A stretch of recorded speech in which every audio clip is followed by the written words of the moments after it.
Hi, guys. Welcome back to Guyset, a guy's guide to what should be talked about. Somebody wrote in recently and asked me what actually matters when you start a new job. And I think they were referring to their first ever job, but I wanted to make this advice and this episode more universal. So I want to share what I think actually matters when you start any job. I think this applies to literally everybody in the workplace right now, anybody that has a job right now, so probably everybody listening to this podcast. I think these are the tips and the pieces of advice that I think will help anybody to succeed and stand out at their job. So whether you're starting your first ever job, or you're starting a new job, or you're in a job right now, there are things you can do to improve, to get better, to stand out to your boss, to your coworkers, to the people around you. Whether you're trying to get a promotion or a raise, like these are still things that you should be doing. And over time in our jobs, we kind of lose that spark that we first had when we started the job, that kind of mindset we had going into it, being like, I'm going to learn a lot. I'm going to try really hard. I'm going to show up every day. I'm going to prove myself to these people. Over time, when you're in a job, you kind of get situated, you get comfortable, you get into a routine, and you lose a lot of that beginning essence that you had, that spark you had at the beginning. So I think this is a really good reminder of those things that you can be doing every single day to stand out, the things that matter at a job. And this will also be for anybody starting a job, for the first time, joining the workforce, an internship, a new job. It really is for anybody. And when I was thinking about this episode and putting together the pieces of advice I have for you and the tips I have, I thought to myself, what are the things that I would have wanted to hear when starting my first job? What are the things that I wish someone sat me down and said, Josh, here are the things that you can do to stand out in your job? And I've put a list together of them. There really is nobody that ever does that for you, right? There's never somebody that's like, Josh, here is what you can do to really stand out. Here is what you can do to make your mark at this company. Here is what you can do to really prove yourself to your boss. You, most of the time, have to figure that out as you go. And that's completely fine too. Everybody has to figure things out as they go. Everybody has to figure out what works, what their boss likes, their boss's style, the way they need to move at work, what they should be doing to improve, what they should be doing to get better. But we lose that over time. And I think this is just going to be a really great reminder of the things that we could all be doing every single day to get better, to look better. But again, there's nobody that ever really sits you down and is here is what to do. There is no rule book, there's no guidebook, there's no playbook as to what you should do for work. What are the things that matter when you start a new job or are in a job for that matter? There's nobody that tells you that. And you do have to figure a lot of the things out on your own, but that doesn't mean that there aren't a few things that you can do to set yourself up for success. That doesn't mean that there aren't people who have this advice, who already know this. People just don't share it. There's nobody that's putting this into a format like this. Maybe there is, but I wanted to do this because I think it's a really important episode to have as a part of Guyset, and for people to come back to revisit whenever they're experiencing a lull at work, when they're looking for some sort of spark, or to get that spark back when they're trying to think of what they can do to improve, to get better. This is a great episode to listen to right before you start a new job. It's also a great episode to listen to when you're 8 months in or 2 years in. I think these things will kind of work at a universal level, and that is what I've tried to do here today.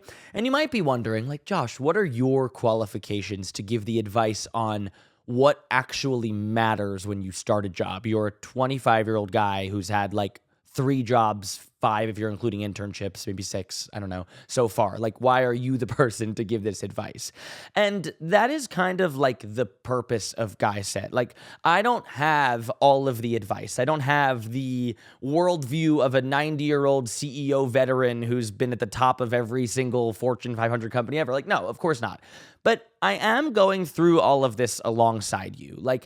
The whole purpose of this is to share what I have learned so far and what I continue to learn. And I feel like I am really perceptive to what goes on around me in the workplace. And I spend a lot of my time perceiving what goes on in meetings and what people take well to, or what people respond well to, what works, what doesn't. I've gotten tons and tons of feedback over the past 5 years about my work styles. I've worked directly for CEOs, and I've also worked for the person 12 people under the CEO that doesn't even speak to or know who the CEO doesn't even know who they are or know who I am. Like, I've been in small startup companies where I've reported directly to the CEO, and I've been in huge companies where the CEO wouldn't even know me if he hit me with his car. Like, I've been in both positions where I've gotten a really great experience of different working styles and how to report to people and how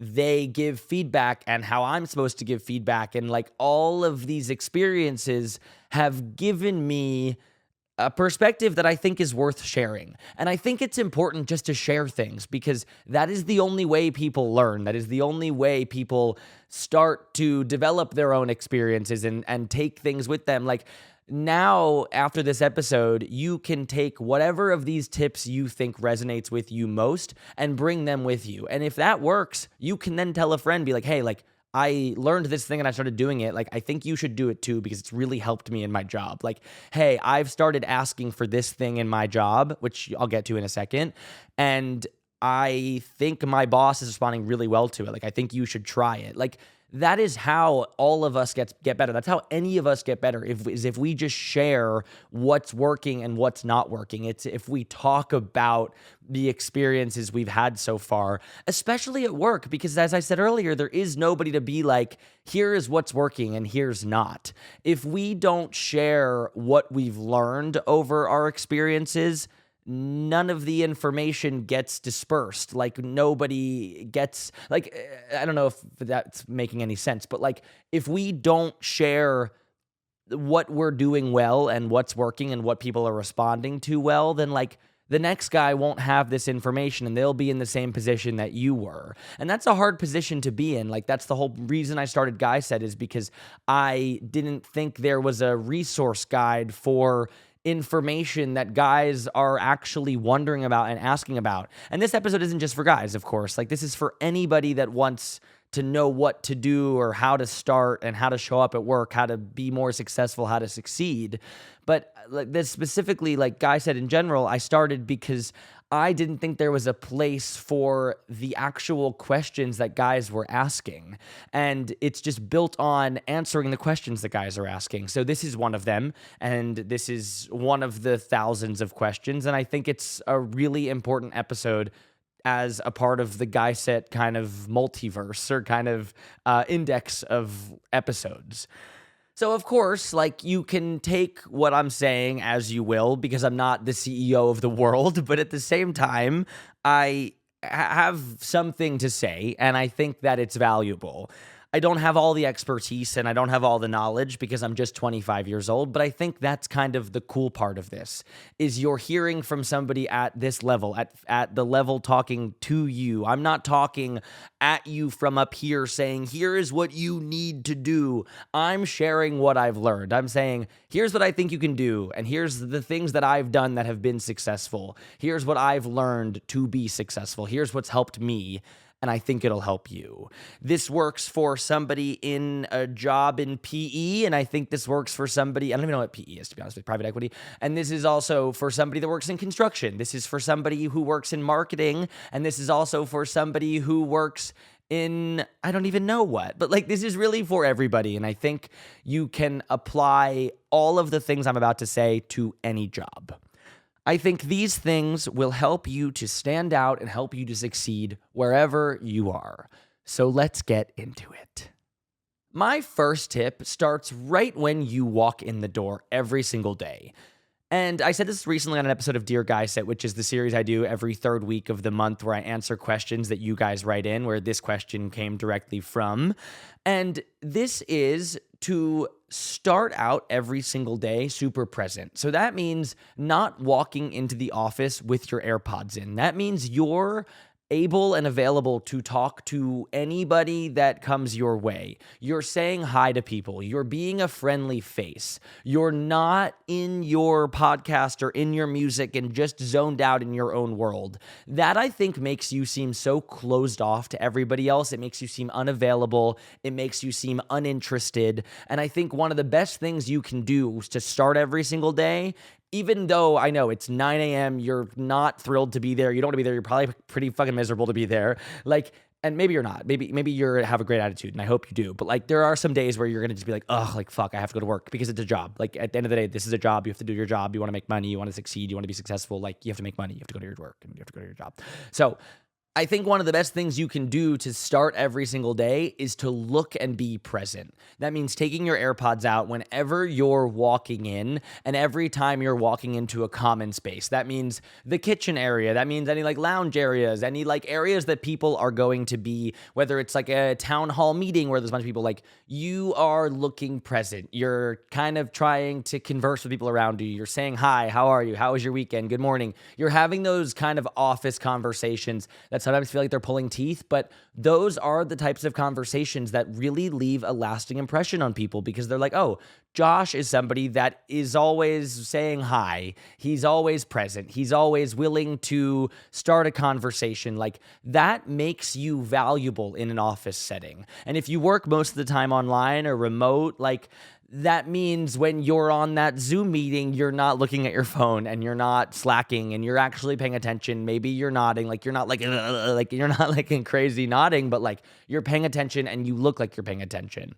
And I think this is something that you can do every single day. So if you've been in your job for a long time now, like maybe you've gotten into that routine and you've gotten into that mode where like you just go into the office and you sit down on your computer and you work, and then you go out and get your lunch, and then you go back to your computer, and then you go home. Like maybe the one kind of thing you can start doing is say hi to somebody when you walk in or start a conversation with somebody new. I think this is a really important thing when you start a new job. Like this is a really something I really want to hit home about starting a new job.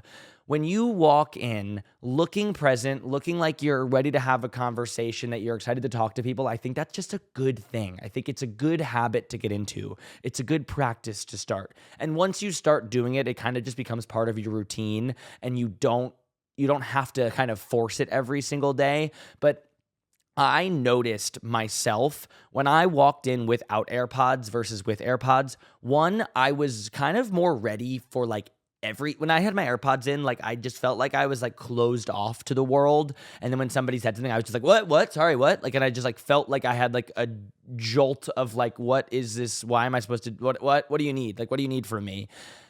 And when I didn't, I was able to be like, yeah, like, what's up? How's it going? And like have a real kind of cohesive conversation versus being like, let me get my bearings, like, let me get myself together. So that is the first thing I want to tell you. And I think, I really think that matters when you start a new job.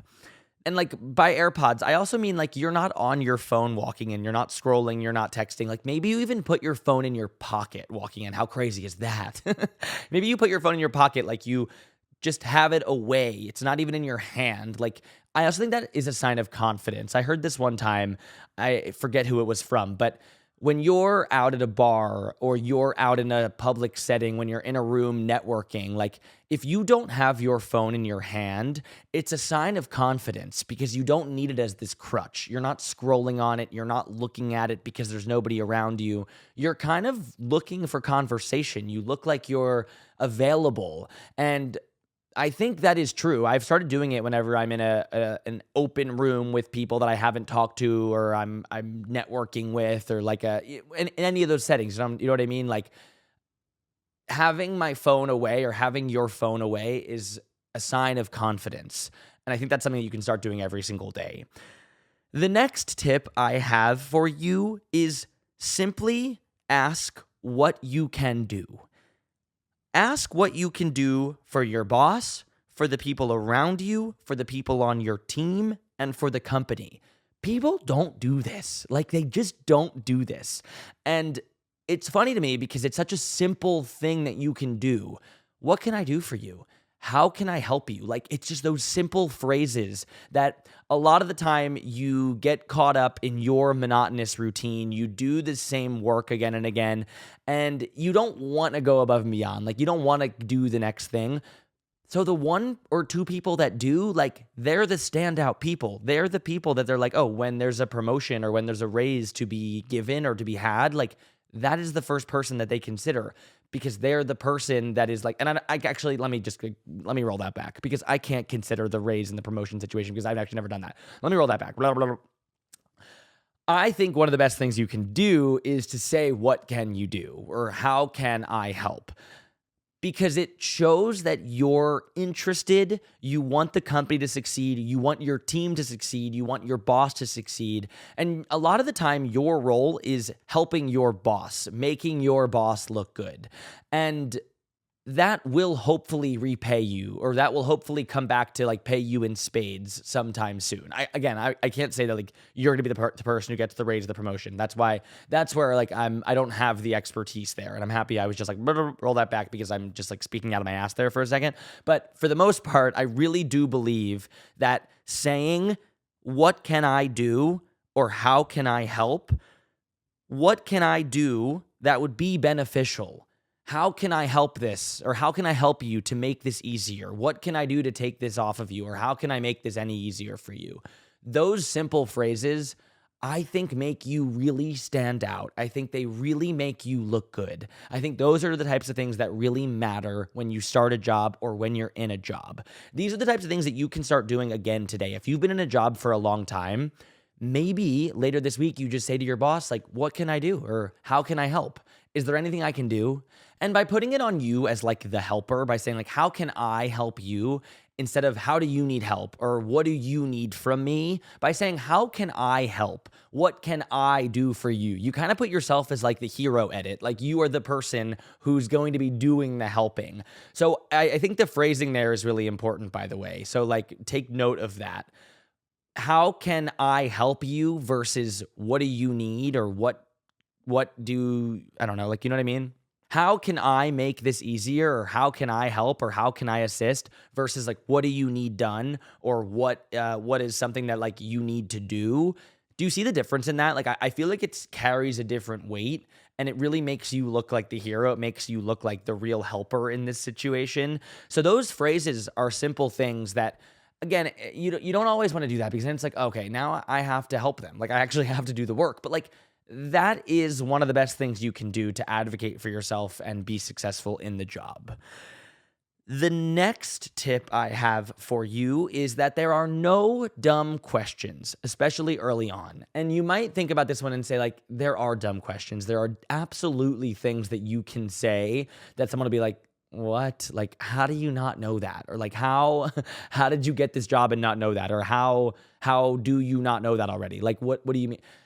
I don't believe that. I don't believe in that. And even if there is a person, or there is somebody that does think that about you, it looks so much worse to not know what the fuck you're doing in 2 weeks when they're talking about it like at a much higher level, or it's much more advanced down the road, and you still have no fucking idea what they're talking about. Like, it looks so much worse for you to have not asked the question earlier on. It is so much better to say like, hey, what was that? I'm sorry, I'm a little bit confused about what that is. Hey, like, just really quickly, can you explain that a little bit further? I'm not sure I'm following, or I'm not sure I understand what that is. Would you mind explaining a little further? Or could you please clarify what that is? Saying that right as it comes up, or even in like the meeting later when you're like, fuck, I really should have asked that because I have no idea what the fuck they're talking about. Saying that then sooner rather than later makes you look so much better than in 2 weeks when everybody's talking about it at this higher scale or this higher level, or it's progressed this like thing that's gotten way out of your control, and you're like, I have no idea what's going on, and I so should have asked 2 weeks ago because I have no fucking clue what I'm doing and I'm gonna die. Like, it is just so much better to ask earlier. There are no bad questions, especially early on. I really do believe that. I think it looks good to ask questions. I think it looks good to be curious and to get clarification, because most of the time, and most likely, there is somebody else in that room that also has no idea what's going on, and they're not going to ask. So most of the time, you're actually helping somebody else. And I know you're not doing it for that, you're doing it for yourself, but like most of the time, there is somebody else in there that also is like, what are we doing, or what is going on? And you are probably clarifying it for more than just yourself, probably at least two other people in the room if you're in a big room. So ask questions early on, and ask them early, like ask them early in the process. The way that I did it, I think, is a great way. Instead of just being like, I don't know what you're talking about, or I'm not sure what you're talking about, I don't know what you mean by that. Like, those are kind of like harsher ways to be like, hey, could you just clarify what you mean by that a little bit? Or like, hey, I'm not sure I'm following what you're saying. And you put it on yourself. So sometimes I think it's best to do that, and to make you seem like the one that needs the question, because it makes them feel like they did let me roll that back to. Sometimes it looks good to just be like, hey, I'm not sure I'm following what you're saying. Instead of being like, hey, you're not being clear, or hey, I don't know what you're talking about. Being like, I'm not sure that I'm understanding yet. Can you explain a little bit further? Great things to say early on. I wish somebody told me that early. I found myself in a meeting. The thing I'm talking about, where I'm like, it's so much better to ask early than have no idea later. It's just so much better, and it feels so much better to ask early. And I know it might be embarrassing, or you might feel embarrassed. There's no reason to feel embarrassed. Like, you got yourself there. You're in that room for a reason. Ask the questions. Clarify. Like, ask what the hell people are talking about, because a lot of times people don't even know what they're talking about, and they are speaking out of their ass too. So like, just ask. I think that's such an important thing, and there are no dumb questions.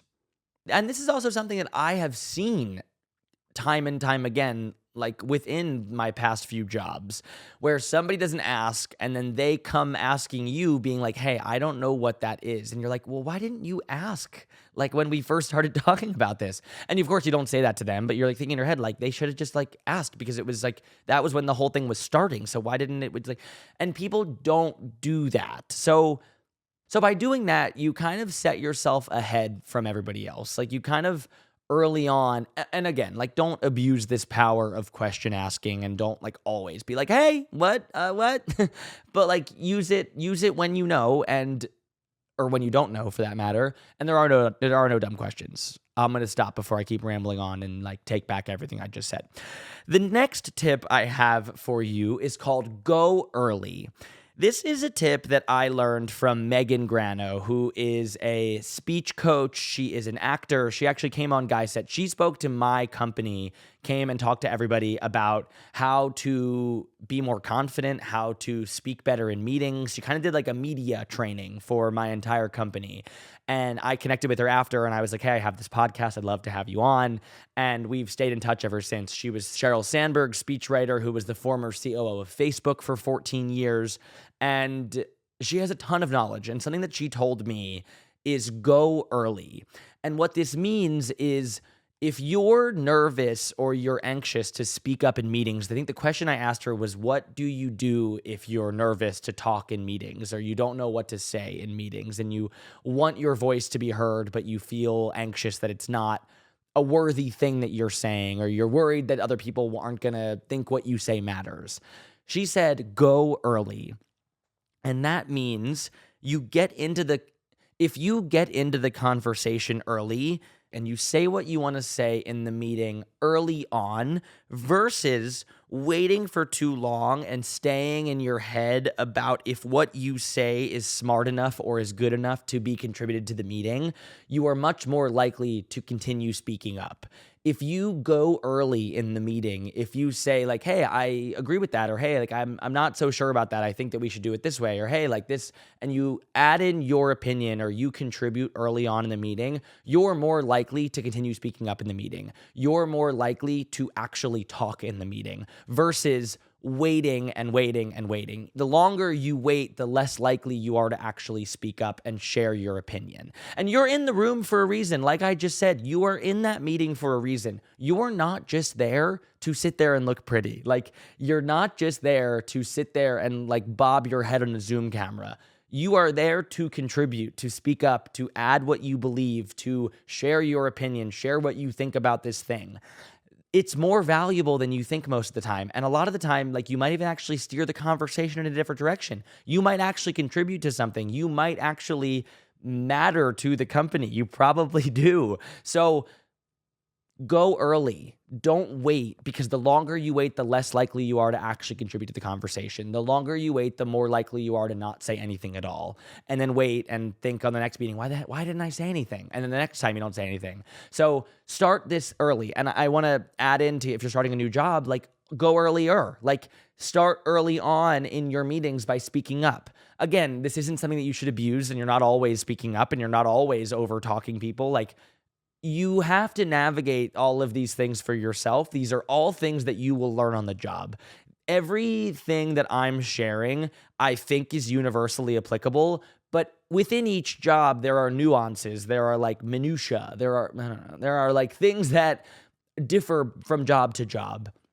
You're not always going to be speaking up if you're in a meeting with higher ups, and you're not always going to be asking questions. Like, you might wait till after to ask questions. So each of these things kind of comes with a caveat, but for the most part, I think they're good tips and good advice that I want to share with you. So I'm just adding that in as like don't always speak up in a meeting, but of course, this is something that you have to do with caution. This is something you have to learn. This is something you have to understand on your own. And that's the only way that any of us learn any of this stuff, right? Like, the only way that you get better at this is by doing it yourself. The only way you actually learn how to do it is by doing it yourself. So you're not going to be great at this on the first day. You might one day wish that you had asked a question. That doesn't mean you still can't. You might one day be like, fuck, I really wish I spoke up in that meeting. That doesn't mean you can't tomorrow. These are all things that you have to learn, that you get to learn. These are all experiences that we all have to experience on our own. The next tip I have for you is called coffee chat mentality. What coffee chats are at work is a thing that you can do to get to meet more people. You can, at any time, ask somebody to get a coffee. It's just the funny corporate way of saying get a coffee, or meet somebody, or talk to them. They would call it a coffee chat. Like, you can email somebody or Slack somebody or send them a message and say like, hey, I'd love to do a 30-minute coffee chat with you and learn more about what you're doing at this company, or learn more about what you're working on. I think that is one of the best and most underutilized things that people can and don't do at every single job. You should and can meet everybody who interests you. This is the best way to learn about the company, about what you should be doing, about how you can improve, about the company culture, about what has historically worked, about what people do, about what they like, about who people are, about different job functions, about different things you might be interested in, especially if you're new in your career. This is the best way to learn about every single career. This is the best way to learn about like what other people do, and you might actually find something that you like more. Like, this is something that I've done at every single job I've had so far. I reach out to a ton of people and just ask them if they're willing to have a 15 to 30-minute conversation and ask them questions. Asking questions is the best way to learn. You are in a place with assumedly pretty smart people around you, like people who know so much more than you do, especially in our young age, especially like in our early careers. Take advantage of that. Like, nobody takes advantage of having such smart people around you and being like, hey, I'd love to pick your brain for 30 minutes. Like, I'd love to learn about what you're working on, or recent projects you've worked on, or a favorite project you've worked on. I'd love to learn about what it's been like at this company, especially if you're new too. Take advantage of that. Ask people questions. Ask to spend some time with them, to get a coffee, to go on a walk, to get lunch together. Like, People are more willing than you think to share, to talk. They like talking about themselves and sharing what they've worked on, what they've been good at. People love imparting their wisdom onto you. Like, kind of what I'm talking about as like a what I don't do here is other people, especially like older people, I think at work, love being able to be like, this is what I've learned and this will help you. Like, they love like diffusing information because to them, it feels like a sense of value. It feels like a sense of purpose to share what they've learned with you. And I think it's just the best way to learn. So take advantage of that. Ask people to get coffee, ask people to talk, ask questions. One of the best questions to get somebody talking, if you're nervous about that, if you're like, Josh, I think this is a great idea, but I have no idea what to ask somebody, is to say, what is a recent project you worked on that you really loved? And as a follow-up to that question, what's the dream project that you would love to work on? Or what do you really want to do? Or like, what's something that you would love to get done here? What's something that you would love to work on? Another good one to ask is, what would be good for me to know as somebody starting out here? Or what is something that you would have liked to know in my position? Or like, put yourself in my shoes. What do you wish you knew when you were in my position? I feel like that's such a good question, and it would get people talking, and they'd be like, "Whoa, that's a good question." And then they would probably like actually come up with a good answer. They probably wouldn't just be like, So ask them. Those are two great questions to start with. Or three, like, what is a recent project you worked on that you really loved? What's the dream project or the thing you'd love to do or accomplish here? And if you were in my shoes, what do you wish you knew when you were first starting? Or if you were in my position, it doesn't even have to be for just starting. Like, this is for anybody. If you were in my position, like, what do you wish you knew? Or what do you think I should know? What would help me here? What advice do you have for me? And then I think one of the best things to do at the end of that conversation is to ask, is there somebody else you think I should talk to? And that just continues this flow of conversation for you. You don't have to be like, let me find the next person. Like, they give you someone else to talk to. They'll probably be like, I think you'd actually really like this person. Like, you'd probably be really interested in what they have to say. And then they'll introduce you, or they'll give you their contact or their name, and they'll say like, you should message this person. I think you'd really like what they had to say. So at the end, just be like, is there somebody else you think I should talk to? That's like a really great formula for this 15 to 30 minute conversation. Like, bring those three questions with you and the fourth ending question, and let the rest of the conversation flow. Like, you don't need to have a script going into this, but it is easier to come with a couple things you're going to say, so you don't just get there and be like, hey, how's it going? Like, cool, what's in your coffee? Like, have a couple things you want to say, and you can also personalize it. Like, if their job is something you're interested in, being like, hey, like, I'd actually love to sitting on a meeting with you if you wouldn't mind. Like, I'd love to learn more about what you actually do. I think I'd be really interested in that. Like, I think I could see myself doing that in the future. And especially when you're first starting out a job and you're green and new to the company and like just really enthusiastic and excited, like, this is a great time to take advantage of that excitement and do these coffee chats and have that coffee chat mentality. And unfortunately, like, all of us over time in a job lose that mindset. Like, I can speak for myself. In every job I've had, I lose that mindset over time. I think everybody does, because you settle into your routine, as I was saying in the beginning, and you kind of just like do the thing you're going to do. And you don't want to add another 15 to 30 minute meeting of just like talking to somebody else. Like, you want to get on with your day. Like, you want to just do your thing and move on. And it's until somebody reaches out and you're like, wow, I should be doing that more often. Or like, wow, like, that was really nice. Like, that was really refreshing. Then that's when you realize like, oh, I haven't done that in a while. Oh, I've like really gotten stuck in this routine. Or, oh, I've like kind of lost that edge or that sense of like wonder or that like spark that I first had when I started this job.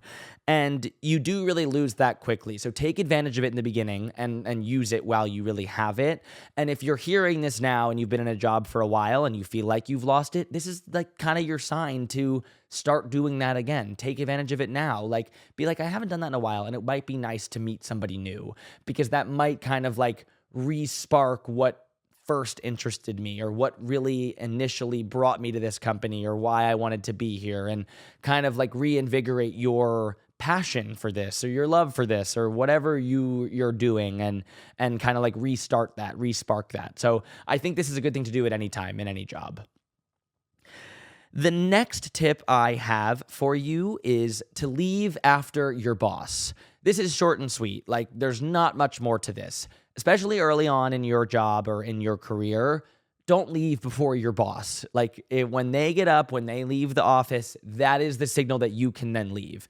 If they're staying, again, the caveat here is like if they're staying till super, super, super late, like, I don't know. This is a nuanced one. This is not a one size fits all tip because every job has different expectations. Every job has different hours. But for most of the time, leaving after your boss is a good thing. And staying on and being available when they are asking and when they're wanting you to be is a good thing. So leave after your boss for the most part. Of course, every job has very different things, you know. The next tip I have for you is to ask for feedback regularly. I think one of the most important things you can do at a job is to, and I've said that a lot, so there's a lot of important things you can do, but I think this is a really good thing you can do, is to check in on how you're doing frequently, more than your quarterly or half of the year or yearly review. You can at any time ask your boss for feedback and be like, hey, like, how am I doing? Like, I'd love to hear some feedback so I can improve or so I can get better. Like, I'm really excited to hear what you think of how I've been so far, and I'd love to improve in any ways that you think I can. And that gives them the opportunity to share with you. Like, they may not always want to just give feedback because they might think it's too often or too much, but like by asking them, by saying like, hey, I'd love to hear some feedback on how I'm doing or how it's going, you give them the opportunity to share whatever they want. They could also be like, you're doing great. Like, things are going really well. Thank you so much for what you're doing. Like, I'm really liking this so far. I'm really liking what you're doing here. And it might leave you with this amazing feeling of going into the weekend or going into the week. Like, this might be a really good thing by asking how you're doing. You might be like, fuck yeah, like, I'm killing it. Like, that's the great side of it.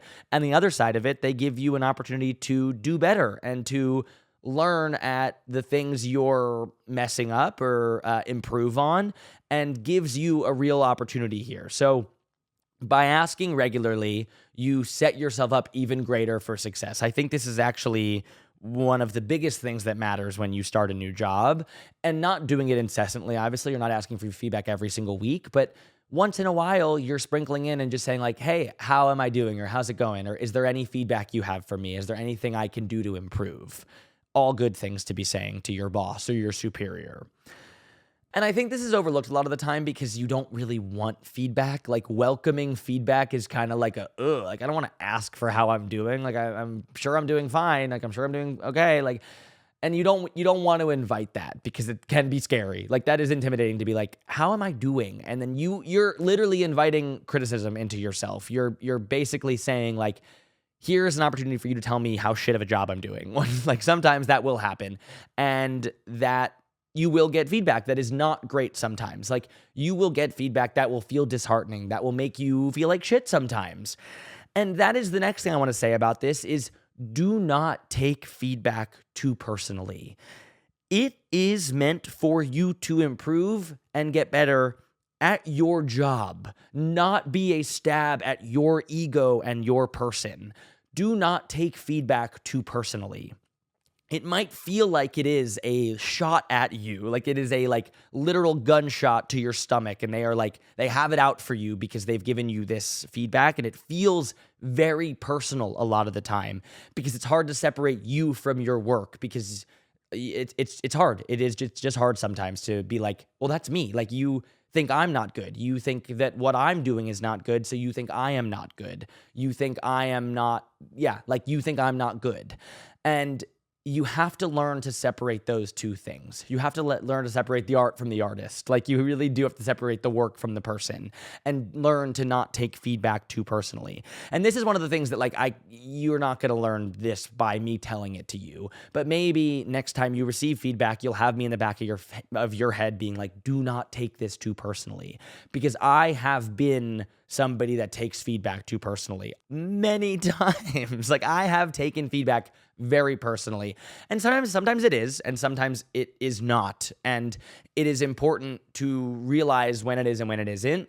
Again, I've been the type of person that has really taken it to heart, and I've really let it get me very down and let it seep into me and my personal life and like the rest of my night and the rest of the week. And I've really, really been at fault of that. And it took going through that to be like, wait, this is not about me. This is about the work. This might even be about them, but this is ultimately about the work and the company and moving this thing forward. This is not about me. And it might really feel like it is, but it is not. And I needed to go through that to learn that. And most likely you will too. Like most likely you will get feedback and take it to heart and take it personally. And you will have to experience that yourself to come out of it on the other side like I did and realize that it is not about you, that it is not as personal as it seems.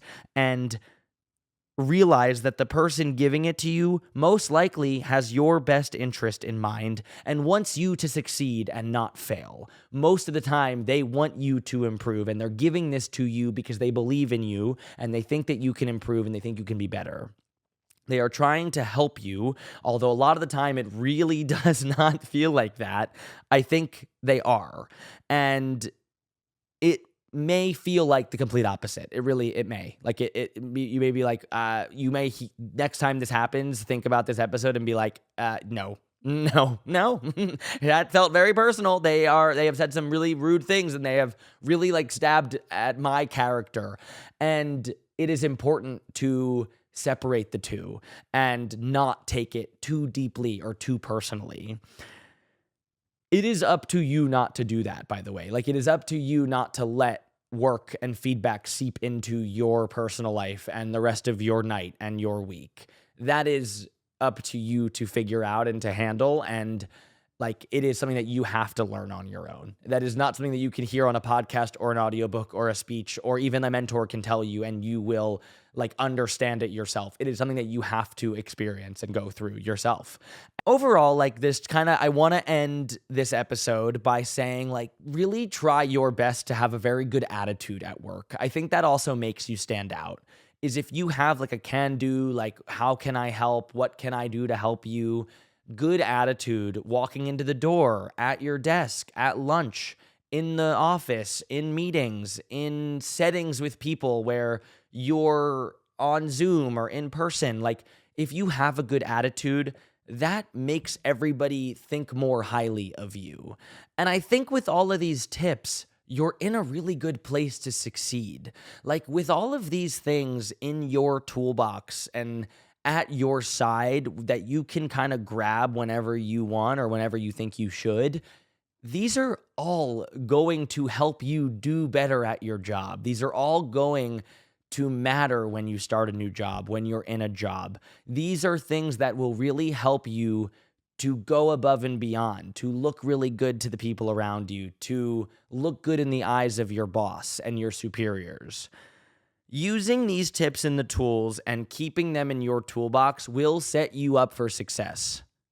These are all a really great starting place, and these are the things that I would have wanted to know earlier on. These are the things that I wish someone sat me down and said, hey, Josh, here's what I think you should start with. Hey, Josh, here are the things that I think you should know that actually matter when starting a job. If you start these habits early in your job and early in your career, and you're not too late wherever you are in your job right now, like, or in your career right now, you are not too late to start these now.